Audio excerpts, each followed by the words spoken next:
Bonsoir à tous et bienvenue dans votre édition locale de Toulouse.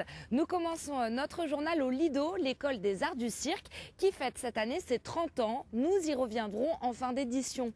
Mais d'abord, revenons sur l'actualité principale de ce jour. C'est bien sûr le premier vol d'essai pour l'A350, le dernier avion d'Airbus. Ce matin, à l'aéroport de Blagnac, de nombreux passionnés étaient présents pour assister à ce moment. Pour assister au premier vol de l'A350, ces passionnés d'aéronautique n'ont pas ménagé leurs efforts. Certains ont pris place sur cette colline dès hier soir, d'autres ont voyagé une partie de la nuit pour être aux premières loges. Je suis parti à 5h40 ce matin de Bordeaux, j'ai pris le train et ensuite j'ai pris le vélo, je suis passé dans certains chemins de terre et j'ai fini par arriver là. Et c'était mon rêve depuis que j'avais loupé l'A380. Jumelles, caméras, appareils faux se sont donné toutes les chances d'immortaliser ce vol historique. Ce qui peut être un peu compliqué, c'est que l'avion va vite, la lumière est pas très forte.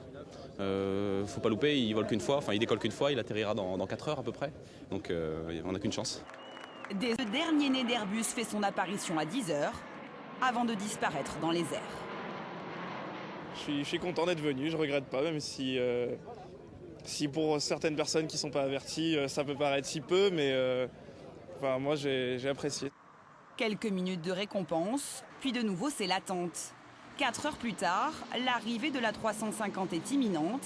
L'assistance retient son souffle avant l'atterrissage.